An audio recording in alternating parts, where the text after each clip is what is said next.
Episode start होता है, हम देखते हैं एरिस्टीन के भाई को। जैसे वो एरिस्टीन को देखता है, डायरेक्टली बिना बिल पे करे उसके पास भागने लगता है। पीछे रिसेप्शनिस्ट कह रही होती है सर पहले बिल पे कर दीजिएगा। वो कहता है कि बस 1 मिनट, और डायरेक्टली उसके पास आ जाता है। बट रास्ते में जो मीकेल होता है उसका रास्ता रोक लेता है। वो कहता है मिस्टर, ये एक वीआईपी पैलेस है जिसको कि पूरा फ्लोर हमने रेंट कर रखा है। उसके अलावा आखिरकार आपके ये पीछे कौन सा हथियार लटका रखा है? इसकी बनावट देख करके लगता है कि ये सिल्वेन से बन करके आया है। लेकिन ये एरिका जो भाई होता है वो उसकी बिल्कुल नहीं सुनता, डायरेक्टली उसके ऊपर हमला कर देता है। मुइकल भी जैसे जैसे करके उसको डॉज करता है। वो कहता है उससे कि मेरे रास्ते से हट जाओ तुम बारबेरियन। लेकिन म्यूकल भी कहाँ ही हार मारने वाला था, उसने भी अपनी स्वॉर्ड निकाल ली होती है और उसको ब्लॉक कर लेता है। वो कहता है कि तुम्हारी इतनी हिम्मत, आखिरकार तुम्हें लगता है क्या तुम ये कर क्या रहे हो, और तुम्हें किस ऑर्गेनाइजेशन ने यहाँ पर भेजा है? इससे पहले वो और कुछ कर पाता है, बीच में एस्टिन बोल रही होती है ब्रदर। जैसे ये शब्द म्यूकल के कानों में पड़ते हैं वो कह रहा था कि योर हाइनेस, अभी आपने क्या कहा? ये आदमी क्या ये आपका भाई है? एस्टिन कह रही होती है म्यूकल अपनी जरूरत नीचे करो, मैंने अपने भाई के बारे में तुम्हें भी बताया था ना, ये वही है लुबेलियन। जवाब में म्यूकल कह रहा होता है कि मुझे माफ़ कर देना योर हाइनेस, मैं ये नहीं कर सकता। क्या आपको नहीं लगता कि ये काफ़ी ज़्यादा अजीब है? ऊपर से मैं आपका गार्ड हूँ, मेरी ये ड्यूटी है। और ये कितनी ज़्यादा अजीब चीज़ है एकदम से सिल्वेंस के फर्स्ट प्रिंस का यहाँ पर एक तरीके से दिखना। वहीं मन ही मन में सोच रहा होता है ये आदमी ये बहुत ज़्यादा खतरनाक है, मैंने इसको ब्लॉक तो कर लिया पर मैंने ये चीज़ नहीं देख पाई इसने अपना स्पेल निकाला तो निकाला किस समय? अगर मैंने ज़रा से भी चूक यहाँ पे दिखाई तो फिर मेरा गेम बच जाएगा। ऊपर से हरानेस कह रही है कि ये एक रॉयल गाय है, देख कर ये तो नहीं लगता कि इसका पेरेंट्स ये कोई रॉयल गाय होगा, क्योंकि इसके अपीयरेंस और इसके ऑरा देख करके पता चलता है साफ सीधा ये बहुत बड़ा एक वॉरियर रह चुका है जिसने बैटलफील्ड में ना जाने कितने कत्ल करे होंगे। इसके पास से खून की महक साफ सीधा आ रही है, बिल्कुल एक बूचर की तरह। वहीं लुबेलियन कह रहा होता कि इतना भी बुरा नहीं है, एज अ बारबेरियन जिसने कि मेरी सिस्टर को चुरा लिया, तुम इतना ज़्यादा सस्पिशियस हो रहे हो मेरे अंदर, इतना भी बुरा नहीं था, काफ़ी अच्छा। अपनी गार्ड के तौर पर तुमने ये जो जॉब करी है इसके लिए मैं तुम्हें एक पॉइंट देता हूँ। जोसन म्यूकल को गुस्सा आता है, वो कह रहा होता है क्या कहा तुमने? एरिस्टिन पूछती है भाई तुम यहाँ कैसे? इतने में लुबेलियन कह रहा होता है कि मैंने इंपीरियल ऑर्डर को पूरा कर लिया है। जोसन एरिस्टिन सोच रही होती है क्या इसका मतलब ये है कि हाँ मैंने जो भी मुझे बताया था वो सब कुछ सच था? लुबेलियन अपनी कहानी बता रहा होता है कि मैं कैपिटल की ओर बढ़ ही रहा था डार्कनेस को मारने के बाद। उसके अलावा मुझे तुम्हारी न्यूज़ सुनने को मिली कि तुम्हारी शादी हो चुकी है और ये सारी चीज़ें, जिस वजह से मैंने अपना रास्ता चेंज कर करके यहाँ आ गया। और ऊपर से इलूगो और जो लिबियंस एम्पायर से इनके बीच में जो रिस्ट्रिक्शंस थी वो पहले से काफ़ी ज़्यादा हट चुकी है। शायद से ऐसा इसलिए है क्योंकि तुम्हारी और जो तुम्हारा पति है उसकी शादी जो हुई है। जोसन म्यूकल कह रहा था क्या इसका मतलब तुम बॉर्डर पार करके यहाँ पर सीधा साधा आ गए? ये कोई इतना भी सिंपल प्रोसेस नहीं है, ऐसे कैसे तुम आ सकते हो? मन में सोच रहा होता कि जरा देखो तो इसके पास तो बिल्कुल हराइनस की तरह सिल्वर हेयर्स हैं।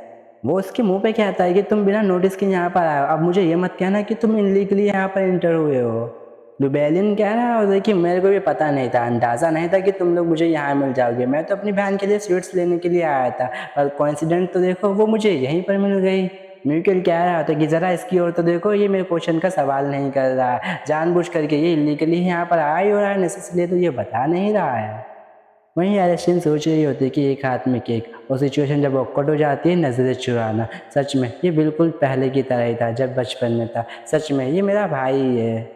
इसी के साथ उसकी ओर बढ़ने लगती है। म्यूकल रोकते हुए कह रहा होता है योर हाइनेस। वो उससे कहते हैं कि म्यूकल कोई बात नहीं, मैं जानती हूँ ये मेरा ब्रदर ही है। मन ही मन सोच रही होती है कि सिल्वियंस में बस मेरे पास एक ही पछतावा था और एक ही बंदा था जो मेरी साइड था, वो इकलौता मेरी फैमिली था। और वहीं ल्यूबेलियन भी उसकी ओर अपना हाथ बढ़ा रहा होता है हग करने के लिए, एरिस्टिन भी उसकी ओर जा रही होती है। बीच में रुक करके एरिस्टिन कह रही होती है तुम्हारी इतनी हिम्मत, तुम अपना स्पेल इस तरीके से किसी को बिना बताए निकाल करके चला रहे हो, तुम इम्पीरियल प्रिंसेस का अपमान कर रहे हो। यहाँ पर लेडीज आकर के अपनी बातचीत वगैरह करती है, यहाँ पर लोगों का नुकसान पहुँचाना स्ट्रिक्टली फॉरबिडन है, तुम ऐसा कैसे कर सकते हो? और उसके ऊपर चिल्लाने लगती है, बातें सुना रही होती है, जो देख करके जो लुबेलियन होता है वो कहता है कि तुम बिल्कुल भी नहीं बदली, तुम पहले की तरह ही हो। और फिर जो उनका भाई बहन वाला प्यार होता है वो चालू हो जाता है, वो पता नहीं कितनी बकवास होता है वो करने लगता है, जो कि तुम लोग पैनल में देख करके रीड कर सकते हो, क्योंकि मुझे तो काफ़ी बोरिंग लगा इसलिए मैंने रीड करने वाला।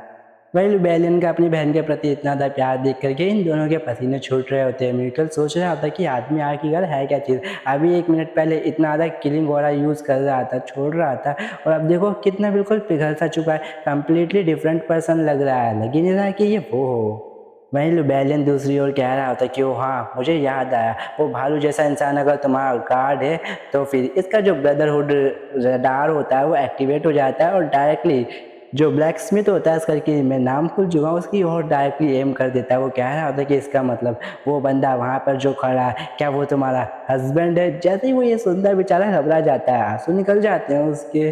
लुबेलिन डायरेक्टली उसके ऊपर हमला कर देता है। वो कह रहा होता है कि तुम वहीं पर मर जाओ। बेचारा विनती मांग रहा होता है और पीछे से एरिस्टन भी चिल्ला रही होती है कि भाई वहीं पर रुक जाओ।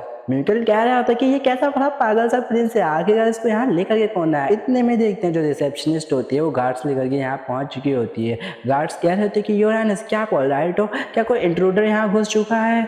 वहीं हम एरिस्टन को देखते हैं जो कि अपने भाई के झोंके से उसकी शक्ल छुपा रही होती है। पीछे देखते हैं जो म्यूकल होता है उसका मर्डर हो चुका होता है और ब्लैक स्मिथ रो रहा होता है। एरिस्टन छिचकते हुए कह रहे होते हैं कि मैं बिल्कुल ठीक हूँ, कुछ भी नहीं हुआ, तुम लोग यहाँ से जा सकते हो।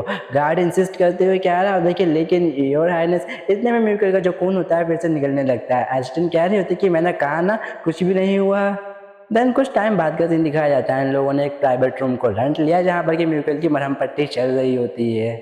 ब्लैक स्मिथ एक आर्टिफैक्ट के द्वारा जो गेट होता है उसको सील कर रहा होता ताकि बाहर से कोई भी इनकी बातचीत वगैरह ना सुन सके।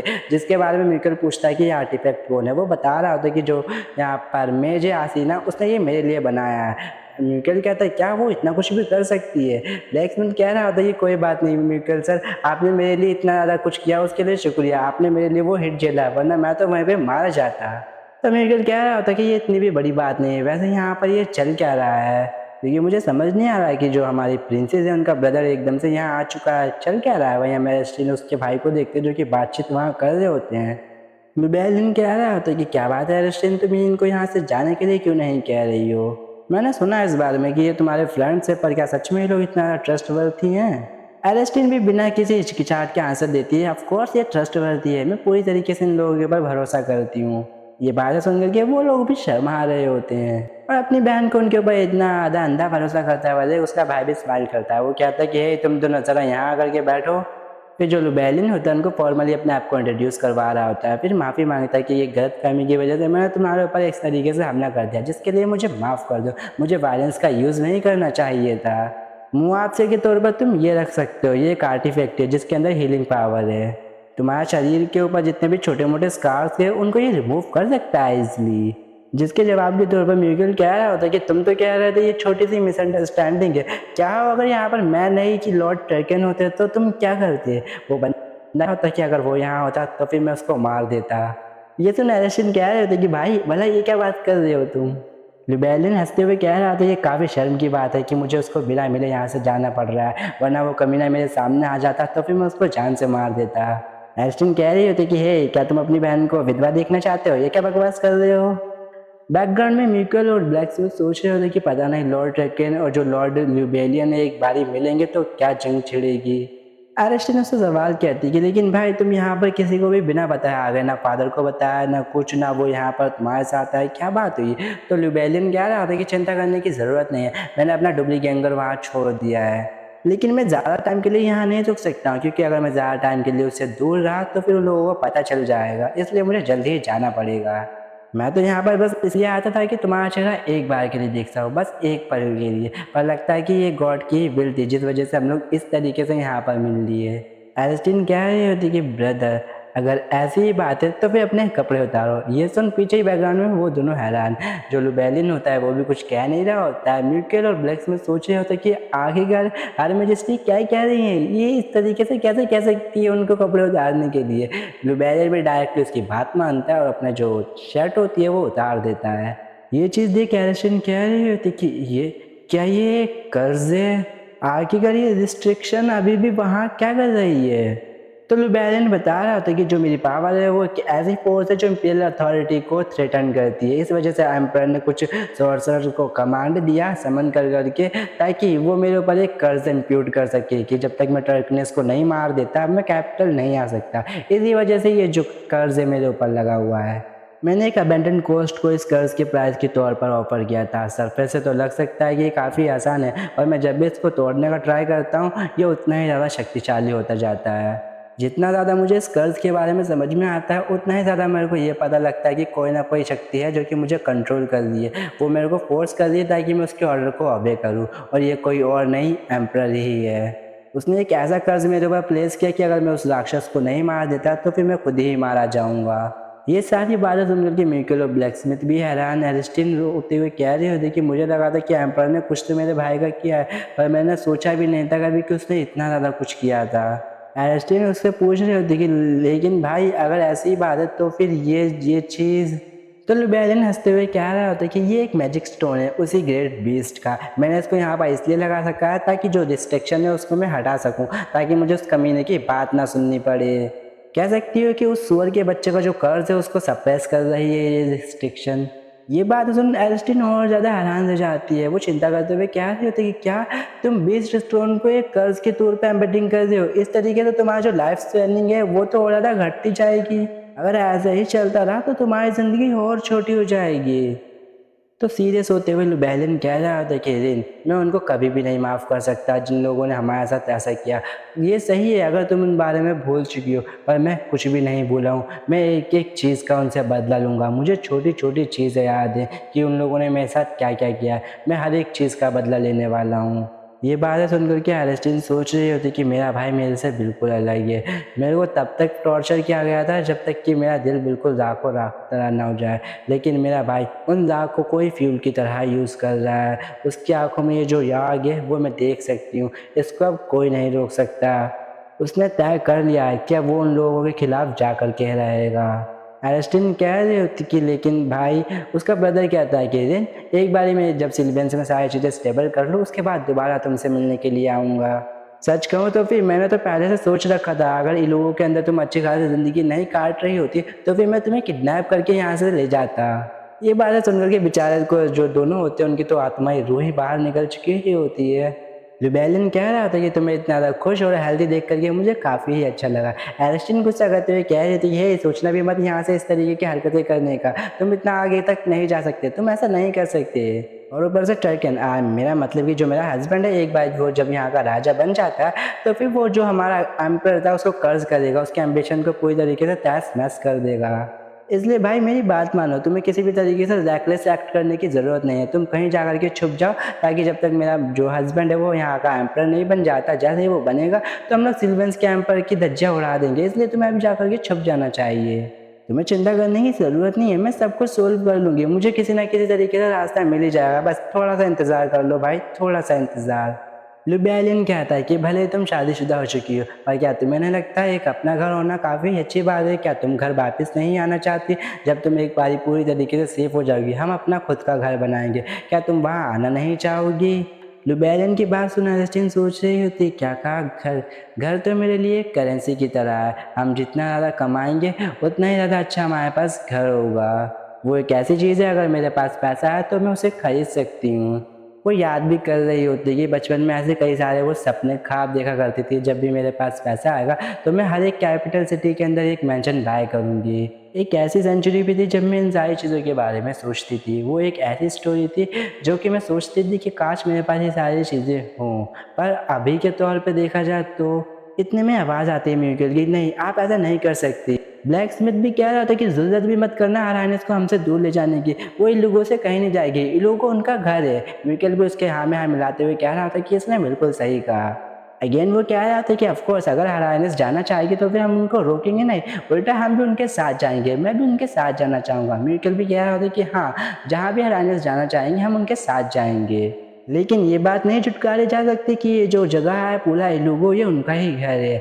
वहाँ पर जो लुबेलिन होता है वो कह रहा होता है कि ज़रा इनकी ओर तो देखो कितने ज़्यादा चिकी हो रहे हैं। एरिस्टीन भी कह रहे होते कि तुम लोग बिल्कुल सही कह रहे हो, ये मेरा घर है, ये मेरा ही घर है।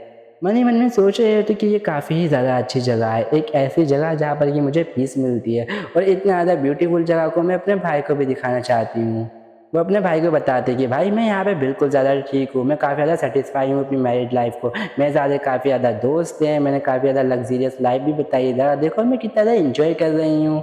और फिर थोड़ी बहुत इसी तरीके से बातें करते हैं, इसी तरीके से जो शाम होती है वो हो जाती है और एस्टिन अपने भाई को अलविदा कर रही होती है। बैकग्राउंड में ब्लैक स्मिथ और म्यूकल कह रहे होते हैं कि आज हम लोगों ने काफ़ी ही ज़्यादा अजीबो-गरीब चीज़ें सुनी और अजीबो-गरीब चीज़ों का पता लगा। ब्लैक स्मिथ भी कह रहा होता है कि हाँ, मैं तो देख भी नहीं सकता, आई मीन मुझे पता नहीं चल रहा ये जो चीज़ें आज हुई हैं इनको हम लोग ब्लेसिंग के तौर पे ले जाएँ या फिर कर्ज़, पता नहीं अब हराइनस के साथ क्या होने वाला है। वहीं म्यूचुअल कह रहा होता कि हे वैसे तुम्हें नहीं लगता ये काफ़ी ज़्यादा अजीब है, हम लोग हर आइनेस के ब्रदर के साथ पहले ही मिल लिए, आई मीन लॉर्ड ट्रैकन से पहले ही मिल लिए। तो वो भी कह रहा होता कि अरे हाँ, मैं इस बारे में सोचना तो भूल ही गया, हम लोग लॉर्ड ट्रैकन से पहले उनके भाई के साथ मिल लिए। तो क्या ये कह सकते हैं कि उनकी जो फर्स्ट मीटिंग है हम लोगों ने अपने इन लॉज के साथ ट्रैकन से पहले ले ली। नरेटिव वॉइस बता रही थी कि मिकल एक ऐसा बंदा जिसको कि ट्रैकन से पहले स्केपल बिजनेस वाला स्केपल्स मिल गए थे, और एक ऐसा बंदा है जिसने कि ट्रैकन से पहले एलिस्टीन को फ्लावर्स गिफ्ट किए थे। सेकंड में ब्लैक स्मिथ आता है, एक ऐसा बंदा जो कि दो बार उसके हस्बैंड के तौर पर, आई मीन लवर के तौर पर मिसअंडरस्टूड हो चुका है। बेचारे दोनों घबराते हुए कह रहे होते कि हे अपनी जुबान बिल्कुल भी मत खोलना लॉर्ड ड्रैकन के सामने, अगर तुमने खोली तो तुम जानते हो ना कि तुम्हारे साथ क्या होने वाला है। वो भी कह रहा था कि ऑफकोर्स मैं जानता हूँ, वो हमारा कत्ल कर देंगे। देन ये सीन कट होता है, हम देखते हैं एरिस्टिन बता रही होती कि अपने भाई से मिलने के बाद मैंने डिसाइड किया कि कुछ दिनों का मैं ऑफ लूँगी। ट्रैकन उससे सवाल करता है, एरिस्टिन क्या तुम ठीक हो? एरिस्टिन कह रही होती कि ऑफकोर्स मैं बिल्कुल ठीक हूँ, बस मुझे थोड़ी सी नींद आ रही है इसलिए मैं आराम करना चाहती हूँ। हे तुम्हें ज़्यादा चिंता करने की ज़रूरत नहीं है, मैं थोड़े बहुत नैप लूँगी उसके बाद मैं बिल्कुल रिकवर हो जाऊँगी, तो चिंता मत करो, मुझे बस रेस्ट चाहिए, इसलिए तुम्हें यहाँ पे इंतज़ार नहीं करना चाहिए, तुम अपना काम कर सकते हो जा करके। देन वो बाहर जाता है, जैकलिन से कह रहा होता है कि हे जैकलिन, जो प्रिंसेस की जितनी ज़्यादा एंगेजमेंट वगैरह यहाँ पर है सारे के सारे मैटर्स को कैंसिल कर दो और नेक्स्ट वीक के लिए शेड्यूल कर दो। वो भी कह रहा होता है कि यस योर हाइनेस, जैसा कि आपने कहा, और इसी के बाद वो लोग एरिस्टिन को अकेला छोड़ के यहाँ से चले जाते हैं। जैकलिन यहाँ से कह रहा होता है कि योर हाइनेस हमें यहाँ से चलना चाहिए, लेकिन कह रहा होता है कि रुको ज़रा, बस 1 मिनट के लिए, थोड़ी देर के लिए मुझे यहाँ पे इंतज़ार करना है। वहीं एरिस्टिन मनी मन सोच रही होती कि एक अनएक्सपेक्टेड रियूनियन मेरे भाई के साथ, इसकी वजह से मैं काफ़ी ज़्यादा खुश हो चुकी हूँ। शुरुआत में तो काफ़ी ज़्यादा ऑकवर्ड फील हो रहा था, पर अब जब जा कर के मैं मिल चुकी हूँ अपने भाई से तो मुझे काफ़ी ज़्यादा अच्छा फील हो रहा है। मैंने आज उसको देखा, जिसको कि देखने के बाद उसकी लाइफ के बारे में पता चला और कुछ ऐसे राज मेरे सामने खुले जिनको सोच करके मुझे दुख भी फील हो रहा है, पर उसके लिए अच्छा भी लग रहा है कि वो सही सलामत वापस आ गया। लेकिन एक बारी खुशियाँ आकर के चली जाती है तो दुख भी ज़रूर आता है।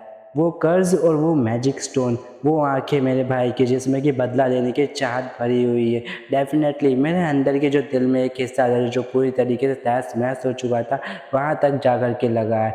गिल्ट, एंगर, लॉन्गिंग, सैडनेस और बाकी सारी चीज़ें। आखिरकार मेरे ही साथ ऐसा क्यों होता है? क्यों वो मुझे छोड़ कर के यहाँ से चला गया? क्या हम लोग ऑर्डिनरी पीपल्स की तरह एक सिबलिंग के पेयर के तौर पे नहीं रह सकते यहाँ?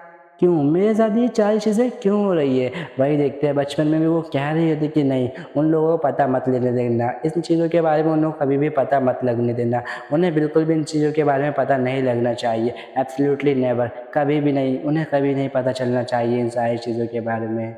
मेरे इमोशंस, मेरा दिल और मेरी यादें, इन सारी चीज़ों के बारे में नहीं। ये सीन यहीं कट होता है। हमें दिखाया जा रहा है कि बहुत बड़ी फ़ोर्स का सीन, जो कि झंडे लहरा रहे होते हैं, एलिस्टिन भी वहाँ पहुँची हुई होती है। एम्परर जो होता है वो ट्रेकन को स्वॉर्ड देते हुए उसके सेफ रिटर्न के लिए प्रे कर रहा होता है। जो हर मैजेस्टी और जो उसका सन होता है वो लोग इन्हीं को टुकुर-टुकुर घूर रहे होते हैं और उसके बारे में बुरी-बुरी बातें कर रहे होते हैं। जो एम्परर होता है वो पूरी तरीके से फॉर्मेलिटीज़ यहाँ पर निभाना चाह रहा होता है, लेकिन जो ट्रेकन होता है वो कह रहा होता है कि देखो योर मैजेस्टी, इस तरीके की जो फॉर्मेलिटीज़ होती है वो हर एक एनुअल इवेंट में होती रहती है, मतलब हर एक साल हम लोग जब भी जाते हैं तो फॉर्मेलिटीज़ को निभाती हैं, तो क्यों ना इस बार हम लोग इस फॉर्मेलिटीज़ को भूल जाए। पीछे से आवाज़ आती है, हस्बैंड जो वो सुनकर वो एकदम से पीछे मुड़ करके देखता है और काफ़ी ज़्यादा खुश हो जाता है। एरिस्टिन कह रही होती कि मुझे अपने हस्बैंड के सेफ रिटर्न के लिए रिचुअल प्रे करना है, क्या हम लोग इसकी शुरुआत कर सकते हैं? जो देख वो ब्लश कर रहा होता है उसको देख करके, पीछे से जो हिज मैजेस्टी होते हैं उसके मजे लेते हुए कह रहे होते कि आप बोलो, अभी भी मना करोगे तुम रिचुअल को परफॉर्म करने से? कहो ज़रा आप मना करके दिखाओ। लेकिन जो होता है वो कह रहा होता है कि हाँ बिल्कुल, मैं आया ना माय वाइफ अभी। देन जो एरिस्टिन होती है उस रिचुअल को परफॉर्म करने लगती है पीस के लिए और उसकी सेफ रिटर्न के लिए, उसको रिचुअल वगैरह जो होती है सारे तरीके की कर रही होती है यहाँ पर। जो बाकी की जो सेना होती है मिलिट्री, वो अपनी प्रिंसेस को पहली बार देख रहे होते हैं, वो लोग कह रहे होते हैं कि वाह ज़रा प्रिंसेस को तो देखो, वो हिज हाइनेस को ब्लेसिंग्स दे रही हैं, मैंने बहुत पहली बार देखा है हाइनेस को इतने ज़्यादा करीब से। वहीं दूसरी ओर जो एरिस्टिन की ब्लेसिंग्स होती है, उसका जो रिचुअल होता है वो भी ख़त्म हो जाता है, लेकिन क्या है होता है कि मेरी वाइफ की ब्लेसिंग्स के साथ मैं ज़रूर से सेफली वापस आऊँगा। इसी जो यहाँ पर सेना होती है वो हुर्रे का नारा लगाने लगती है। वही ड्रैगन कह रहा होता है कि इतिहास में ये पहली बार हुआ कि हम लोगों ने पूरी एक बीस्ट टाइड को इतना ज़्यादा जल्दी मार करके वापस आने वाले हैं। जो उस जितनी भी सेना होती है उनके होश उड़ जाते हैं, वो लोग सोच रहे होते हैं कि योर हाइनेस आप हमारे ऊपर कितना लूट डालने वाले हो जो इस तरीके की बातें कर रहे हो। मैं ड्रैगन कह रहा था कि दिन क्या तुम 1 मिनट के लिए अपना हाथ दे सकती हो। वो उसका हैंड पकड़ता है, उसके हाथ में एक रिंग पहना देता है। वो उसे देखते हुए कह रही होती क्या ये। ड्रैगन बताता है ये कम्युनिकेशन आर्टिफैक्ट है। वो कह रहा होता है कि यूजुअली इसकी जो लिमिट होती है वो सिक्स डिस्ट्रिक्ट तक ही रहती है, उससे आगे अगर कोई जाके बात करने का ट्राई करेगा तो फिर वो नहीं कर सकता। पर ये जो इसमें कुछ अलग ही है। इसमें खास बात यही है, तुम जब भी मुझसे कांटेक्ट करना चाहो तो तुम मुझसे कांटेक्ट कर सकती हो, हम लोग कभी भी बात कर सकते हैं। ये जो नरेशन कह रहे हो कि रुको, अगर ऐसी बात हो तो फिर ये तो काफ़ी ज़्यादा एक्सपेंसिव और प्रीशियस हो कि तुम इस तरीके से मुझे दे रहे हो। क्या ये कोई मिलिट्री यूज़ के लिए नहीं काम आ सकती। लेकिन उसको बिल्कुल इग्नोर करते हुए कह रहा था कि दिन तुम जब भी मुझे याद करो तो मुझे कांटेक्ट करना बिल्कुल भी मत भूलना। एरिस्टन कह रहे थे कि सच कहूँ तो फिर भला मैं तुम्हारे को मिडल ऑफ बैटल के बीच में कैसे कॉल कर सकती हूँ, तुम तो फाइट कर रहे होगे ना। लेकिन जैसे उसकी आंखों की ओर देखती है, उसकी चमक देखती है, वो कह रही थी कि ठीक है ठीक है ठीक है, मैं तुम्हें जब भी मन करेगा उस टाइम पे कॉल कर लूँगी करके। मनी मन बस कह रही थी गॉड गिरी पता नहीं कितना ज़्यादा परेशान करता है मेरा हस्बैंड मुझे। खैर कोई बात नहीं, इसकी ये जो डिटर्मिनेशन है मुझे बिल्कुल भी नहीं पसंद है।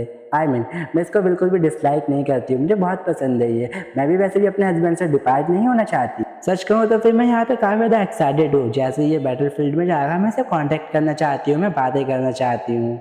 इससे पहले वो और कुछ सोच पाती, जो ड्रैगन होता है वो उसके और ज़्यादा करीब आ जाता है, इतना नज़दीक आ जाता है जिस वजह से वो ब्लश करने लगती है। वो कहती है कि रुको 1 मिनट। ड्रैगन वो कह रही होती है कि रुको यहाँ पर नहीं, सब लोग हमें देख रहे हैं, तुम ऐसा कैसे कर सकते हो। लेकिन जो ड्रैगन होता है वो रुकता नहीं है, वो डायरेक्टली उसे किस कर लेता है। मन ही मन में एरिस्टन कह रही थी कि तुम परवर्ट, तुम शेमलेस स्काउंड्रल, तुम ऐसा कैसे कर सकते हो, सभी लोग हम लोग वो देख रहे हैं, परवर्ट कहेंगे तुम ऐसा कैसे कर सकते हो। वही बैकग्राउंड में हम निकल को देखते हैं जो कि गालियाँ बक रहा था। वो कह रहा था कि तुम परवर्ट, तुम्हारी इतनी हिम्मत, तुम सबके सामने हराइनस को किस कर रहे हो। डूटेन और जो जैकलिन होते हैं वो उसको रोकने का ट्राई कर रहे होते हैं, बाकी सारे लोग खुश होते हैं और ये पीपल देखिए नारे लगा रहे होते हैं। लेकिन ड्रैगन और एरिस्टन को किस करता है देख किसी और की यहाँ पर जल रही होती है। बेचारे के चेहरे के रंग पूरी तरीके से उतर चुके होते हैं। क्वीन भी ये चीज़ नोटिस कर लेती है। दूसरी ओर हम ड्रैगन और एरिस्टन को देखते हैं। एरिस्टन कह रही होती है कि तुम। ड्रैगन कहता है क्या बात है, क्या तुम फिर से मुझे परवर्ट बुलाने वाली हो। तुम्हें नहीं लगता कि हम लोग काफ़ी लंबे टाइम के लिए एक दूसरे से अलग रहने वाले हैं, तो ये तो काफ़ी ज़्यादा कम मैंने चीज़ें करी है, मुझे तो और भी चीज़ें ट्राई करनी थी। एरिस्टन कह रही होती कि मैं बिल्कुल नहीं भूलने वाली आज जो भी हुआ है ड्रैगन, तुम बस इंतज़ार करो। तुम जैसे बैटलफील्ड के मिडल में होगे, बीस्ट को हंट कर रहे होगे, उस समय मैं सोचूंगी कि तुम्हें मैं कॉल करूँ, तुम्हें परेशान करूँ। तुम जैसे ही खाने के लिए बैठोगे मैं तुम्हें परेशान करूँगी कॉल कर करके और तुम्हें सुनाऊंगी। इसकी ये सारी बातें सुन करके वो तो और एक्साइटेड हो जाता है। वो कह रहा होता है कि एरिस्टन मैं अपनी मदद नहीं कर सकता, मुझे फिर से करना है, और वो उसको फिर से किस करने लगता है। एरिस्टन कह रही होती कि फादर इन लो प्लीज़ मेरी मदद करो। वहीं पे जो एम्पर होता है वो कह रहा होता है कि जो माउंटेन्स है वो काफ़ी ज़्यादा अच्छे लग रहे हैं यहाँ से देखने में, मैंने तो कभी ध्यान ही नहीं दिया, माउंटेन्स बहुत ज़्यादा अच्छे लग रहे हैं, काफ़ी अच्छा नज़ारा है यहाँ का। और देन जो ड्रैगन की ट्रूप होती है वो पूरी तरीके से यहाँ से निकल चुकी होती है बीस्ट को मारने के लिए। सीन कट होता है, हमें आधी रात का सीन दिखाया जाता है। एरिस्टन अपने बेड के ऊपर होती है, शर्म के कारण मर चुकी होती है। कह रही होती है कि कितना ज़्यादा एम्बैरेसिंग था, उसने हर किसी के सामने, इतने ज़्यादा लोग थे वहाँ पर, एम्पर और एम्प्रेस के सामने मुझे किस कर लिया, वो कैसे कर सकता है। ये सिर्फ 1 महीने या फिर लगभग बस 3 महीने की तो बात है, उसको इतनी ज़्यादा चीज़ें करने की ज़रूरत क्या थी। ऐसा तो है नहीं हम लोग पूरी ज़िंदगी के लिए अपार्ट हो रहे हों। 1 महीना या फिर 3 महीने, 3 महीने से ज़्यादा टाइम नहीं लगेगा। वैसे मैंने इस बारे में पहले क्यों नहीं सोचा, क्या ये जो बेट था वो हमेशा से इतना ज़्यादा बड़ा था। वैसे इन दिनों में बहुत ज़्यादा इमोशनली अटैच हो चुकी हूँ उससे, इतना ज़्यादा कि अभी से मुझे उसकी एब्सेंस महसूस हो रही है। क्या हो कि मैं उसके बिना नहीं रह पाई। ए रुको, इतना तो जल्दी उसको कैसे याद कर सकती हो। रुको रुको, उसने जो आर्टिफैक्ट लिया है उसका यूज़ कैसे करते हैं मुझे पहले ये पता लगाना पड़ेगा। रियलिटी में तो उसका ये बहाना था ताकि वो यहाँ से अपना ध्यान भटका सके, असल में वो अभी से टाइटन को याद करने लगी है। एपिसोड स्टार्ट होता है, हम देखते हैं एरिस्टन के भाई को। जैसे वो एरिस्टन को देखता है डायरेक्टली बिना बिल पे करे उसके पास भागने लगता है। पीछे रिसेप्शनिस्ट कह रही होती है सर पहले बिल पे कर दीजिएगा। वो कहता है कि बस 1 मिनट और डायरेक्टली उसके पास आ जाता है। बट रास्ते में जो मीकल होता है उसका रास्ता रोक लेता है। वो कहता है मिस्टर ये एक वीआईपी पैलेस है जिसको कि पूरा फ्लोर हमने रेंट कर रखा है। उसके अलावा आखिरकार आपके ये पीछे कौन सा हथियार लटका रखा है, इसकी बनावट देख करके लगता है कि ये सिल्वेन से बन करके आया है। लेकिन ये एरिका जो भाई होता है वो उसकी बिल्कुल नहीं सुनता, डायरेक्टली उसके ऊपर हमला कर देता है। मुइकल भी जैसे जैसे करके उसको डॉज करता है। वो कहता है उससे कि मेरे रास्ते से हट जाओ तुम बारबेरियन। लेकिन म्यूकल भी कहाँ ही हार मारने वाला था, उसने भी अपनी स्वॉर्ड निकाल ली होती है और उसको ब्लॉक कर लेता है। वो कहता है कि तुम्हारी इतनी हिम्मत, आखिरकार तुम्हें लगता है क्या तुम ये कर क्या रहे हो। और तुम्हें किस ऑर्गेनाइजेशन ने यहाँ पर भेजा है? इससे पहले वो और कुछ कर पाता। बीच में एलिस्टीन बोल रही होती है, ब्रदर। जैसे ये शब्द म्यूकल के कानों में पड़ते हैं वो कह रहा होता कि योर हाइनेस, अभी आपने क्या कहा? ये आदमी क्या ये आपका भाई है? एलिस्टीन कह रही होती है, म्यूकल अपनी जरूरत नीचे करो, मैंने अपने भाई के बारे में तुम्हें भी बताया था ना, ये वही है, लुबेलियन। जवाब में म्यूकल कह रहा होता है कि मुझे माफ़ कर देना योर हाइनेस, मैं ये नहीं कर सकता। क्या आपको नहीं लगता कि ये काफ़ी ज़्यादा अजीब है? ऊपर से मैं आपका गार्ड हूँ, मेरी ये ड्यूटी है। और ये कितनी ज़्यादा अजीब चीज़ है एकदम से सिल्वेंस के फर्स्ट प्रिंस का यहाँ पर एक तरीके से दिखना। वहीं मन ही मन में सोच रहा होता है, ये आदमी ये बहुत ज़्यादा खतरनाक है, मैंने इसको ब्लॉक तो कर लिया पर मैंने ये चीज़ नहीं देख पाई, इसने अपना स्पेल निकाला तो निकाला किस समय? अगर मैंने ज़रा से भी चूक यहाँ पे दिखाई तो फिर मेरा गेम बच जाएगा। ऊपर से हरानेस कह रही है कि ये एक रॉयल गाय है, देख कर ये तो नहीं लगता कि इसका अपीयरेंस ये कोई रॉयल गाय होगा, क्योंकि इसके अपीयरेंस और इसके ऑरा देख करके पता चलता है साफ सीधा ये बहुत बड़ा एक वॉरियर रह चुका है, जिसने बैटलफील्ड में ना जाने कितने कत्ल करे होंगे। इसके पास से खून की महक साफ सीधा आ रही है, बिल्कुल एक बूचर की तरह। वहीं लुबेलियन कह रहा होता कि इतना भी बुरा नहीं है, एज अ बारबेरियन जिसने कि मेरी सिस्टर को चुरा लिया, तुम इतना ज़्यादा सस्पिशियस हो रहे हो मेरे अंदर, इतना भी बुरा नहीं था, काफ़ी अच्छा। अपनी गार्ड के तौर पर तुमने ये जो जॉब करी है इसके लिए मैं तुम्हें एक पॉइंट देता हूँ। जोसन म्यूकल को गुस्सा आता है, वो कह रहा होता है, क्या कहा तुमने? एलिस्टीन पूछती है, भाई तुम यहाँ कैसे? इतने में लुबेलियन कह रहा होता है कि मैंने इंपीरियल ऑर्डर को पूरा कर लिया है। जोसन एलिस्टीन सोच रही होती है, क्या इसका मतलब ये है कि हाँ मैंने जो भी मुझे बताया था वो सब कुछ सच था? लिबेलियन अपनी कहानी बता रहा होता है कि मैं कैपिटल की ओर बढ़ ही रहा था डार्कनेस को मारने के बाद। उसके अलावा मुझे तुम्हारी न्यूज़ सुनने को मिली कि तुम्हारी शादी हो चुकी है और ये सारी चीज़ें, जिस वजह से मैंने अपना रास्ता चेंज कर करके यहाँ आ गया। और ऊपर से इलूगो और जो लिबियंस एम्पायर से इनके बीच में जो रिस्ट्रिक्शंस थी वो पहले से काफ़ी ज़्यादा हट चुकी है। शायद से ऐसा इसलिए है क्योंकि तुम्हारी और जो तुम्हारा पति है उसकी शादी जो हुई है। जोसन म्यूकल कह रहा था, क्या इसका मतलब तुम बॉर्डर पार करके यहाँ पर सीधा साधा आ गए? ये कोई इतना भी सिंपल प्रोसेस नहीं है, ऐसे कैसे तुम आ सकते हो? मन में सोच रहा होता कि जरा देखो तो इसके पास तो बिल्कुल हराइनस की तरह सिल्वर हेयर्स हैं। वो उसके मुंह पे कहता है कि तुम बिना नोटिस के यहाँ पर आए हो, अब मुझे ये मत कहना कि तुम इनलीगली यहाँ पर इंटर हुए हो। लुबेलियन कह रहा होता कि मेरे को भी पता नहीं था, अंदाज़ा नहीं था कि तुम लोग मुझे यहाँ मिल जाओगे, मैं तो अपनी बहन के लिए स्वीट्स लेने के लिए आया था, पर कोइंसिडेंट तो देखो वो मुझे यहीं पर मिल गई। म्यूकल कह रहा था कि ज़रा इसकी ओर तो देखो, ये मेरे क्वेश्चन का सवाल नहीं कर रहा है, जानबूझ करके ये इलीगली यहाँ पर आया ही हो रहा है, इसलिए तो ये बता नहीं रहा है।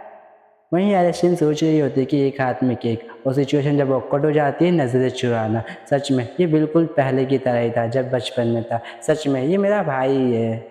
इसी के साथ उसकी ओर बढ़ने लगती है। म्यूकल रोकते हुए कह रहा होता है, योर हाइनेस। वो उससे कहते हैं कि म्यूकल कोई बात नहीं, मैं जानती हूँ ये मेरा ब्रदर ही है। मन ही मन सोच रही होती है कि सिल्वियंस में बस मेरे पास एक ही पछतावा था और एक ही बंदा था जो मेरी साइड था, वो इकलौता मेरी फैमिली था। और वहीं ल्यूबेलियन भी उसकी ओर अपना हाथ बढ़ा रहा होता है हक करने के लिए, एरिस्टीन भी उसकी ओर जा रही होती है। बीच में रुक करके एरिस्टीन कह रही होती है, तुम्हारी इतनी हिम्मत, तुम अपना स्पेल इस तरीके से किसी को बिना बताए निकाल करके चला रहे हो, तुम इम्पीरियल प्रिंसेस का अपमान कर रहे हो। यहाँ पर लेडीज आकर के अपनी बातचीत वगैरह करती है, यहाँ पर लोगों का नुकसान पहुँचाना स्ट्रिक्टली फॉरबिडन है, तुम ऐसा कैसे कर सकते हो? और उसके ऊपर चिल्लाने लगती है, बातें सुना रही होती है, जो देख करके जो लुबेलियन होता है वो कहता है कि तुम बिल्कुल भी नहीं बदली, तुम पहले की तरह ही हो। और फिर जो उनका भाई बहन वाला प्यार होता है वो चालू हो जाता है, वो पता नहीं कितनी बकवास होता है वो करने लगता है, जो कि तुम लोग पैनल में देख करके रीड कर सकते हो, क्योंकि मुझे तो काफ़ी बोरिंग लगा इसलिए मैंने रीड करने वाला। वही लुबेलियन का अपनी बहन के प्रति इतना ज़्यादा प्यार देख करके इन दोनों के पसीने छूट रहे होते हैं। म्यूकल सोच रहा होता कि आदमी आखिरकार है क्या चीज़, अभी 1 मिनट पहले इतना ज़्यादा किलिंग वाला यूज़ कर रहा था, छोड़ रहा था, और अब देखो कितना बिल्कुल पिघल सा चुका है, कम्प्लीटली डिफरेंट पर्सन लग रहा है, लग ही नहीं रहा कि ये वो हो। वहीं लुबेलियन दूसरी ओर कह रहा होता कि ओ हाँ, मुझे याद आया, वो भालू जैसा इंसान अगर तुम्हारा गार्ड है तो फिर इसका जो ब्रदरहुड रडार होता है वो एक्टिवेट हो जाता है और डायरेक्टली जो ब्लैक स्मिथ होता है, इसका कि मैं नाम भूल चुका हूँ, उसकी ओर डायरेक्टली एम कर देता है। वो कह रहा होता है कि इसका मतलब वो बंदा वहाँ पर जो खड़ा है, क्या वो तुम्हारा हस्बैंड है? जैसे ही वो ये सुनता है बेचारा घबरा जाता है, आंसू निकल जाते हैं उसके। लुबेलिन डायरेक्टली उसके ऊपर हमला कर देता है, वो कह रहा होता है कि तुम वहीं पर मर जाओ, बेचारा विनती मांग रहा होता है, और पीछे से एलिस्टीन भी चिल्ला रही होती है कि भाई वहीं पर रुक जाओ। म्यूटल कह रहा होता है कि ये कैसा बड़ा पागल सा प्रिंस है, आखिरकार इसको यहाँ लेकर के कौन आया? इतने में देखते हैं जो रिसेप्शनिस्ट होती है वो गार्ड्स लेकर के यहाँ पहुँच चुकी होती है। गार्ड्स कह रहे होते हैं कि योर हाइनेस, क्या आप ऑलराइट हो? क्या कोई इंट्रूडर यहाँ घुस चुका है? वहीं हम एलिस्टीन को देखते हैं जो कि अपने भाई के झोंके से उसकी शक्ल छुपा रही होती है। पीछे देखते हैं जो म्यूकल होता है उसका मर्डर हो चुका होता है और ब्लैक स्मिथ रो रहा होता है। आइंस्टीन झिझकते हुए कह रहे होते कि मैं बिल्कुल ठीक हूँ, कुछ भी नहीं हुआ, तुम लोग यहाँ से जा सकते हो।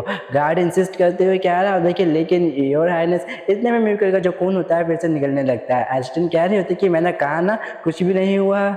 देन कुछ टाइम बाद का सीन दिखाया जाता है, इन लोगों ने एक प्राइवेट रूम को रेंट लिया जहाँ पर कि म्यूकल की मरहम पट्टी चल रही होती है।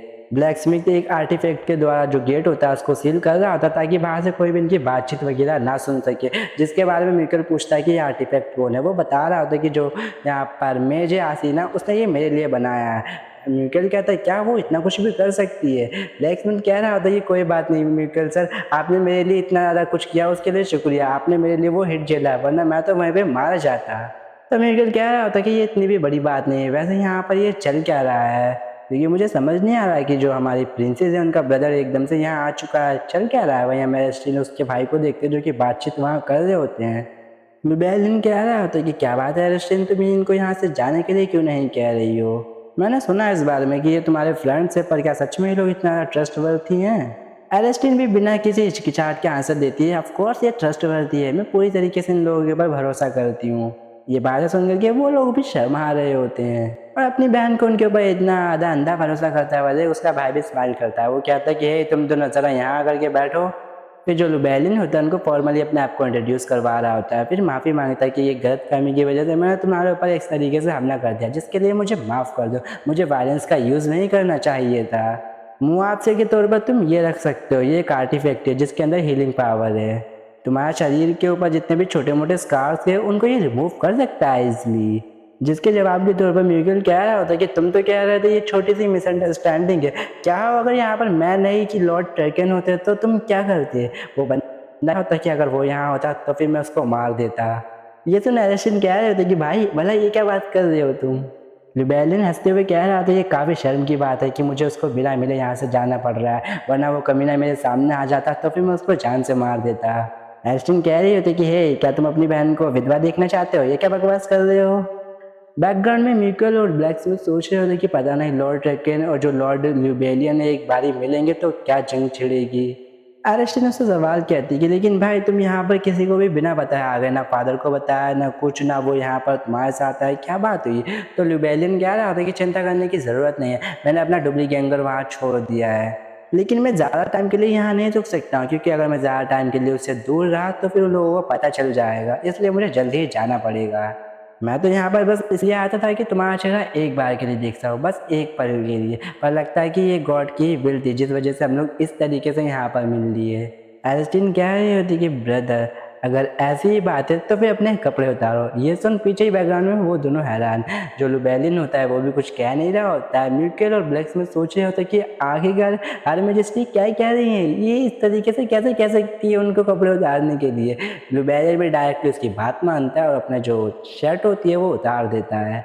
ये चीज़ देख एरिस्टीन कह रही होती कि ये क्या ये कर्ज है, आखिरकार ये रिस्ट्रिक्शन अभी भी वहाँ क्या कर रही है? तो लुबेरियन बता रहा था कि जो मेरी पावर है वो एक ऐसी फोर्स है जो इंपीरियल अथॉरिटी को थ्रेटन करती है, इस वजह से एम्परर ने कुछ सॉर्सरर को कमांड दिया समन कर करके, ताकि वो मेरे ऊपर एक कर्ज इम्प्यूट कर सके कि जब तक मैं टर्कनेस को नहीं मार देता मैं कैपिटल नहीं आ सकता। इसी वजह से ये जो कर्ज है मेरे ऊपर लगा हुआ है।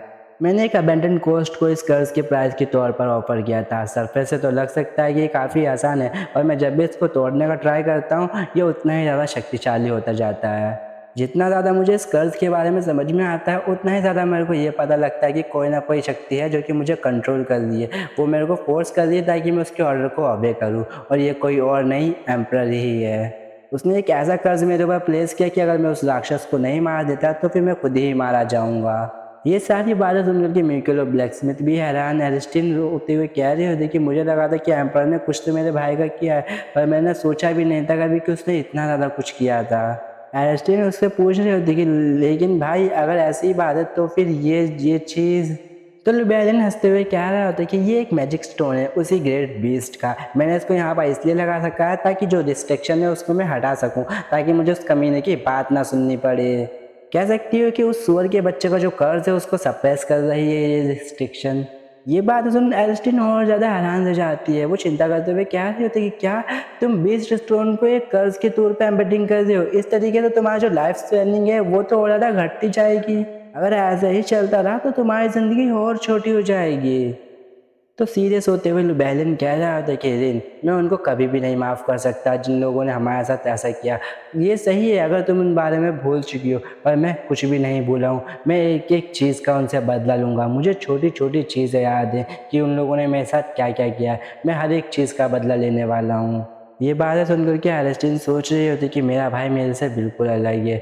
मेरे को तब तक टॉर्चर किया गया था जब तक कि मेरा दिल बिल्कुल राखों राख तरह ना हो जाए, लेकिन मेरा भाई उन राख को कोई फ्यूल की तरह यूज़ कर रहा है। उसकी आंखों में ये जो आग है वो मैं देख सकती हूँ। इसको अब कोई नहीं रोक सकता।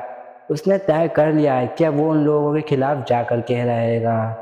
एलेस्टीन कह रही होती कि लेकिन भाई, उसका ब्रदर कहता है कि दिन एक बारी में जब सिल्वेन से मैं सारी चीज़ें स्टेबल कर लूँ उसके बाद दोबारा तुमसे मिलने के लिए आऊँगा। सच कहूँ तो फिर मैंने तो पहले से सोच रखा था अगर इन लोगों के अंदर तुम अच्छी खासी ज़िंदगी नहीं काट रही होती तो फिर मैं तुम्हें किडनैप करके यहाँ से ले जाता। ये बातें सुनकर के बेचारे को जो दोनों होते हैं उनकी तो आत्मा ही रूह ही बाहर निकल चुकी ही होती है। लिबेलिन कह रहा था कि तुम्हें इतना ज़्यादा खुश और हेल्दी देख करके मुझे काफ़ी ही अच्छा लगा। एलिस्टीन गुस्सा करते हुए कह रही थी ये सोचना भी मत यहाँ से इस तरीके की हरकतें करने का। तुम इतना आगे तक नहीं जा सकते, तुम ऐसा नहीं कर सकते। और ऊपर से टर्कन मेरा मतलब कि जो मेरा हस्बैंड है एक बार वो जब यहाँ का राजा बन जाता है तो फिर वो जो हमारा एम्परर था उसको कर्ज करेगा, उसके एम्बिशन को पूरी तरीके से तहस नहस कर देगा। इसलिए भाई मेरी बात मानो, तुम्हें किसी भी तरीके से रैकलेस एक्ट करने की ज़रूरत नहीं है। तुम कहीं जा कर के छुप जाओ ताकि जब तक मेरा जो हस्बैंड है वो यहाँ का एम्पर नहीं बन जाता, जैसे ही वो बनेगा तो हम लोग सिल्वेंस के एम्पर की धज्जियाँ उड़ा देंगे। इसलिए तुम्हें अभी जा कर के छुप जाना चाहिए। तुम्हें चिंता करने की ज़रूरत नहीं है, मैं सब कुछ सोल्व कर लूँगी। मुझे किसी ना किसी तरीके से रास्ता मिल ही जाएगा, बस थोड़ा सा इंतज़ार कर लो भाई, थोड़ा सा इंतज़ार। लुबैलिन कहता है कि भले ही तुम शादीशुदा हो चुकी हो, पर क्या तुम्हें नहीं लगता है एक अपना घर होना काफ़ी अच्छी बात है? क्या तुम घर वापस नहीं आना चाहती? जब तुम एक बारी पूरी तरीके से सेफ हो जाओगी, हम अपना खुद का घर बनाएंगे। क्या तुम वहाँ आना नहीं चाहोगी? लुबैलिन की बात सुन एलेस्टीन सोच रही होती, क्या कहा घर? घर तो मेरे लिए करेंसी की तरह है। हम जितना ज़्यादा कमाएंगे उतना ही ज़्यादा अच्छा हमारे पास घर होगा। वो एक ऐसी चीज़ है अगर मेरे पास पैसा है तो मैं उसे खरीद सकती हूँ। वो याद भी कर रही होती कि बचपन में ऐसे कई सारे वो सपने ख्वाब देखा करती थी, जब भी मेरे पास पैसा आएगा तो मैं हर एक कैपिटल सिटी के अंदर एक मैंशन बाय करूँगी। एक ऐसी सेंचुरी भी थी जब मैं इन सारी चीज़ों के बारे में सोचती थी। वो एक ऐसी स्टोरी थी जो कि मैं सोचती थी कि काश मेरे पास ये सारी चीज़ें हों। पर अभी के तौर पे देखा जाए तो इतने में आवाज़ आती है म्यूकल की, नहीं आप ऐसा नहीं कर सकती। ब्लैक स्मिथ भी कह रहा था कि ज़रूरत भी मत करना हराइनेस को हमसे दूर ले जाने की, वो इन लोगों से कहीं नहीं जाएगी, इन लोगों को उनका घर है। म्यूकल भी उसके हाँ में हाँ मिलाते हुए कह रहा था कि इसने बिल्कुल सही कहा। अगेन वो कह रहा था कि ऑफकोर्स अगर हराइनेस जाना चाहेगी तो फिर हम उनको रोकेंगे नहीं, उल्टा हम भी उनके साथ जाएंगे, मैं भी उनके साथ जाना चाहूँगा। म्यूकल भी कह रहा था कि हाँ, जहाँ भी हराइनेस जाना चाहेंगे हम उनके साथ जाएंगे। लेकिन ये बात नहीं झुटकारे जा सकती कि ये जो जगह है पूरा इलुगो ये उनका ही घर है। वहाँ पर जो लुबैलिन होता है वो कह रहा होता है कि ज़रा इनकी ओर तो देखो कितने ज़्यादा चिकी हो रहे हैं। एरिस्टिन भी कह रहे होते कि तुम लोग बिल्कुल सही कह रहे हो, ये मेरा घर है, ये मेरा ही घर है। मन ही मन में सोच रहे होते कि ये काफ़ी ही ज़्यादा अच्छी जगह है, एक ऐसी जगह जहाँ पर कि मुझे पीस मिलती है और इतना ज़्यादा ब्यूटीफुल जगह को मैं अपने भाई को भी दिखाना चाहती हूँ। वो अपने भाई को बताते कि भाई मैं यहाँ पे बिल्कुल ज़्यादा ठीक हूँ, मैं काफ़ी ज़्यादा सेटिस्फाई हूँ अपनी मैरिड लाइफ को, मेरे ज़्यादा काफ़ी ज़्यादा दोस्त हैं, मैंने काफ़ी ज़्यादा लग्जीरियस लाइफ भी बताई है, ज़रा देखो मैं कितना ज़्यादा इंजॉय कर रही हूँ। और फिर थोड़ी बहुत इसी तरीके से बातें करते हैं, इसी तरीके से जो शाम होती है वो हो जाती है और एस्टिन अपने भाई को अलविदा कर रही होती है। बैकग्राउंड में ब्लैक स्मिथ और म्यूकल कह रहे होते हैं कि आज हम लोगों ने काफ़ी ही ज़्यादा अजीबो-गरीब चीज़ें सुनी और अजीबो-गरीब चीज़ों का पता लगा। ब्लैक स्मिथ भी कह रहा होता है कि हाँ, मैं तो देख भी नहीं सकता, आई मीन मुझे पता नहीं चल रहा ये जो चीज़ें आज हुई हैं इनको हम लोग ब्लेसिंग के तौर पे ले जाएँ या फिर कर्ज़। पता नहीं अब हराइनस के साथ क्या होने वाला है। वहीं म्यूकल कह रहा होता है कि हे वैसे तुम्हें नहीं लगता ये काफ़ी ज़्यादा अजीब है? हम लोग हराइनस के ब्रदर के साथ पहले मिल लिए, आई मीन लॉर्ड ट्रैकेन से पहले ही मिल लिए। तो वो भी कह रहा होता है कि अरे हाँ, मैं इस बारे में सोचना तो भूल ही गया, हम लोग लॉर्ड ट्रैकेन से पहले उनके भाई के साथ मिल लिए। तो क्या ये कह सकते हैं कि उनकी जो फर्स्ट मीटिंग है हम लोगों ने अपने इन-लॉज़ के साथ ट्रैकेन से पहले ले ली? नरेटिव वॉइस बता रही थी कि म्यूकल एक ऐसा बंदा जिसको कि ट्रैकेन से पहले स्केपल बिजनेस वाला स्केपल्स मिल गए थे और एक ऐसा बंदा है जिसने कि ट्रैकेन से पहले एलिस्टीन को फ्लावर्स गिफ्ट किए थे। सेकंड में ब्लैक स्मिथ आता है, एक ऐसा बंदा जो कि दो बार उसके हस्बैंड के तौर पर आई मीन लवर के तौर पर मिसअंडरस्टूड हो चुका है। बेचारे दोनों घबराते हुए कह रहे होते कि हे अपनी ज़ुबान बिल्कुल भी मत खोलना लॉर्ड ट्रैकेन के सामने, अगर तुमने खोली तो तुम जानते हो ना कि तुम्हारे साथ क्या होने वाला है। वो भी कह रहा था कि ऑफकोर्स मैं जानता हूँ, वो हमारा कत्ल कर देंगे। देन ये सीन कट होता है, हम देखते हैं एरिस्टिन बता रही होती कि अपने भाई से मिलने के बाद मैंने डिसाइड किया कि कुछ दिनों का मैं ऑफ लूँगी। ट्रैकन उससे सवाल करता है, एरिस्टिन क्या तुम ठीक हो? एरिस्टिन कह रही होती कि ऑफ कोर्स मैं बिल्कुल ठीक हूँ, बस मुझे थोड़ी-सी नींद आ रही है इसलिए मैं आराम करना चाहती हूँ। हे तुम्हें ज़्यादा चिंता करने की ज़रूरत नहीं है, मैं थोड़े बहुत नैप लूँगी उसके बाद मैं बिल्कुल रिकवर हो जाऊँगी, तो चिंता मत करो। मुझे बस रेस्ट चाहिए, इसलिए तुम्हें यहाँ पे इंतज़ार नहीं करना चाहिए, तुम अपना काम कर सकते हो जा कर के। देन वो बाहर जाता है, जैकलीन से कह रहा होता है कि हे जैकलीन, जो प्रिंसेस की जितनी ज़्यादा एंगेजमेंट वगैरह यहाँ पर है, सारे के सारे मैटर्स को कैंसिल कर दो और नेक्स्ट वीक के लिए शेड्यूल कर दो। वो भी कह रहा होता है कि यस योर हाइनेस, जैसा कि आपने कहा। और इसी के बाद वो लोग एरिस्टन को अकेला छोड़ के यहाँ से चले जाते हैं। जैकलीन यहाँ से कह रहा होता है कि योर हाइनेस हमें यहाँ से चलना चाहिए, लेकिन कह रहा होता है कि रुको ज़रा, बस 1 मिनट के लिए, थोड़ी देर के लिए मुझे यहाँ पे इंतज़ार करना है। वहीं एरिस्टिन मनी मन सोच रही होती कि एक अनएक्सपेक्टेड रियूनियन मेरे भाई के साथ, इसकी वजह से मैं काफ़ी ज़्यादा खुश हो चुकी हूँ। शुरुआत में तो काफ़ी ज़्यादा ऑकवर्ड फील हो रहा था, पर अब जब जा कर के मैं मिल चुकी हूँ अपने भाई से, तो मुझे काफ़ी ज़्यादा अच्छा फील हो रहा है। मैंने आज उसको देखा, जिसको कि देखने के बाद उसकी लाइफ़ के बारे में पता चला और कुछ ऐसे राज मेरे सामने खुले जिनको सोच कर के मुझे दुःख भी फील हो रहा है, पर उसके लिए अच्छा भी लग रहा है कि वो सही सलामत वापस आ गया। लेकिन एक बारी खुशियाँ आकर के चली जाती है तो दुःख भी ज़रूर आता है। वो कर्ज़ और वो मैजिक स्टोन, वो आँखें मेरे भाई की जिसमें कि बदला लेने की चाहत भरी हुई है। डेफ़िनेटली मेरे अंदर के जो दिल में एक हिस्सा था जो पूरी तरीके से तहस-नहस हो चुका था, वहाँ तक जा कर के लगा है। गिल्ट, एंगर, लॉन्गिंग, सैडनेस और बाकी सारी चीज़ें। आखिरकार मेरे ही साथ ऐसा क्यों होता है? क्यों वो मुझे छोड़ कर के यहाँ से चला गया? क्या हम लोग ऑर्डिनरी पीपल्स की तरह एक सिबलिंग के पेयर के तौर पे नहीं रह सकते यहाँ? क्यों? मेरे साथ ये सारी चीज़ें क्यों हो रही है? वही देखते हैं बचपन में भी वो कह रही होती कि नहीं, उन लोगों को पता मत लेने देना, इन चीज़ों के बारे में उन लोगों को कभी भी पता मत लगने देना, उन्हें बिल्कुल भी इन चीज़ों के बारे में पता नहीं लगना चाहिए, एब्सोल्युटली नेवर, कभी भी नहीं, उन्हें कभी नहीं पता चलना चाहिए इन सारी चीज़ों के बारे में। मेरे इमोशंस, मेरा दिल और मेरी यादें, इन सारी चीज़ों के बारे में नहीं। ये सीन यहीं कट होता है। हमें दिखाया जा रहा है कि बहुत बड़ी फ़ोर्स का सीन, जो कि झंडे लहरा रहे होते हैं। एलिसिन भी वहाँ पहुँची हुई होती है। एम्परर जो होता है वो टेकन को शॉट देते हुए उसके सेफ रिटर्न के लिए प्रे कर रहा होता है। जो हर मैजेस्टी और जो उसका सन होता है वो लोग इन्हीं को टुकुर-टुकुर घूर रहे होते हैं और उसके बारे में बुरी-बुरी बातें कर रहे होते हैं। जो एम्परर होता है वो पूरी तरीके से फॉर्मेलिटीज़ यहाँ पर निभाना चाह रहा होता है, लेकिन जो टर्कन होता है वो कह रहा होता है कि देखो योर मैजेस्टी, इस तरीके की जो फॉर्मेलिटीज़ होती है वो हर एक एनुअल इवेंट में होती रहती है। मतलब हर एक साल हम लोग जब भी जाते हैं तो फॉर्मेलिटीज़ को निभाती हैं, तो क्यों ना इस बार हम लोग इस फॉर्मेलिटीज़ को भूल जाए। पीछे से आवाज़ आती है, हस्बैंड जो वो सुनकर वो एकदम से पीछे मुड़ करके देखता है और काफ़ी ज़्यादा खुश हो जाता है। एलिस्टिन कह रही होती कि मुझे अपने हस्बैंड के सेफ रिटर्न के लिए रिचुअल प्रे करना है, क्या हम लोग इसकी शुरुआत कर सकते हैं? जो देख वो ब्लश कर रहा होता है उसको देख कर के, पीछे से जो हिज मैजेस्टी होते हैं उसके मजे लेते हुए कह रहे होते कि आप बोलो, अभी भी मना करोगे तुम रिचुअल को परफॉर्म करने से? कहो ज़रा, आप मना करके दिखाओ। लेकिन जो होता है वो कह रहा होता है कि हाँ बिल्कुल, मैं आया ना माय वाइफ अभी।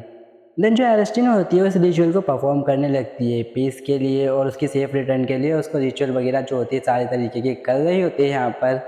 जो बाकी की जो सेना होती है मिलिट्री, वो अपनी प्रिंसेस को पहली बार देख रहे होते हैं। वो लोग कह रहे होते हैं कि वाह ज़रा प्रिंसेस को तो देखो, वो हिज हाइनेस को ब्लेसिंग्स दे रही हैं। मैंने बहुत पहली बार देखा है हाइनेस को इतने ज़्यादा करीब से। वहीं दूसरी ओर जो एलिस्टिन की ब्लेसिंग्स होती है, उसका जो रिचुअल होता है वो भी ख़त्म हो जाता है। लेकिन क्या है होता है कि मेरी वाइफ की ब्लेसिंग्स के साथ मैं ज़रूर से सेफली वापस आऊँगा। इसीलिए जो यहाँ पर सेना होती है वो हुर्रे का नारा लगाने लगती है। वही ड्रैगन कह रहा होता है कि इतिहास में ये पहली बार हुआ कि हम लोगों ने पूरी एक बीस्ट टाइड को इतना ज़्यादा जल्दी मार करके वापस आने वाले हैं। जो उस जितनी भी सेना होती है उनके होश उड़ जाते हैं। वो लोग सोच रहे होते कि योर हाइनेस, आप हमारे ऊपर कितना लूट डालने वाले हो जो इस तरीके की बातें कर रहे हो। मैं ड्रैगन कह रहा होता कि दिन क्या तुम 1 मिनट के लिए अपना हाथ दे सकती हो? वो उसका हैंड पकड़ता है, उसके हाथ में एक रिंग पहना देता है। वो उसे देखते हुए कह रही होती क्या ये? ड्रैगन बताता है ये एक कम्युनिकेशन आर्टिफैक्ट है। वो कह रहा होता है कि यूजुअली इसकी जो लिमिट होती है वो 6 डिस्ट्रिक्ट तक ही रहती है, उससे आगे अगर कोई जाके बात करने का ट्राई करेगा तो फिर वो नहीं कर सकता। पर ये जो इसमें कुछ अलग ही है। इसमें खास बात यही है, तुम जब भी मुझसे कांटेक्ट करना चाहो तो तुम मुझसे कांटेक्ट कर सकती हो, हम लोग कभी भी बात कर सकते हैं। ये जो नरेशन कह रहे हो कि रुको, अगर ऐसी बात हो तो फिर ये तो काफ़ी ज़्यादा एक्सपेंसिव और प्रीशियस हो कि तुम इस तरीके से मुझे दे रहे हो। क्या ये कोई मिलिट्री यूज़ के लिए नहीं काम आ सकती? लेकिन उसको बिल्कुल इग्नोर करते हुए कह रहा था कि दिन तुम जब भी मुझे याद करो तो मुझे कांटेक्ट करना बिल्कुल भी मत भूलना। एलिस्टन कह रहे थे कि सच कहूँ तो फिर भला मैं तुम्हारे को मिडल ऑफ बैटल के बीच में कैसे कॉल कर सकती हूँ, तुम तो फाइट कर रहे होगे ना। लेकिन जैसे उसकी आँखों की ओर देखती है, उसकी चमक देखती है, वो कह रही थी कि ठीक है, ठीक है, ठीक है, मैं तुम्हें जब भी मन करेगा उस टाइम पे कॉल कर लूँगी करके। मन ही मन बस कह रही थी गॉड गिरी पता नहीं कितना ज़्यादा परेशान करता है मेरा हस्बैंड मुझे। खैर कोई बात नहीं, इसकी ये जो डिटर्मिनेशन है मुझे बिल्कुल भी नहीं पसंद है। मैं इसको बिल्कुल भी डिसलाइक नहीं करती हूँ, मुझे बहुत पसंद है ये। मैं भी वैसे भी अपने हस्बैंड से डिपार्ट नहीं होना चाहती। सच कहूँ तो फिर मैं यहाँ पे काफ़ी ज़्यादा एक्साइटेड हूँ। जैसे ये बैटलफील्ड में जाएगा मैं इसे कॉन्टैक्ट करना चाहती हूँ, मैं बातें करना चाहती हूँ। इससे पहले वो और कुछ सोच पाती है, जो ड्रैगन होता है वो उसके और ज़्यादा करीब आ जाता है, इतना नज़दीक आ जाता है जिस वजह से वो ब्लश करने लगती है। वो कहती है कि रुको 1 मिनट ड्रैगन, वो कह रही होती है कि रुको यहाँ पर नहीं, सब लोग हमें देख रहे हैं, तुम ऐसा कैसे कर सकते हो? लेकिन जो ड्रैगन होता है वो रुकता नहीं है। वो डायरेक्टली उसे किस कर लेता है। मन ही मन में एलिसन कह रही होती है कि तुम परवर्ट, तुम शेमलेस स्काउंड्रल, तुम ऐसा कैसे कर सकते हो? सभी लोग हम लोगों को देख रहे हैं, परवर्ट कहीं तुम ऐसा कैसे कर सकते हो? वही बैकग्राउंड में हम निकोल को देखते हैं जो कि गालियाँ बक रहा था। वो कह रहा था कि तुम परवर्ट, तुम्हारी इतनी हिम्मत, तुम सबके सामने हेराइनस को किस कर रहे हो। डूटेन और जो जैकलिन होते हैं वो उसको रोकने का ट्राई कर रहे होते हैं, बाकी सारे लोग खुश होते हैं और ये पीपल देखिए नारे लगा रहे होते हैं। लेकिन ड्रैकन और एस्टन को किस करता है देख किसी और की यहाँ पर जल रही होती है। बेचारे के चेहरे के रंग पूरी तरीके से उतर चुके होते हैं। क्वीन भी ये चीज़ नोटिस कर लेती है।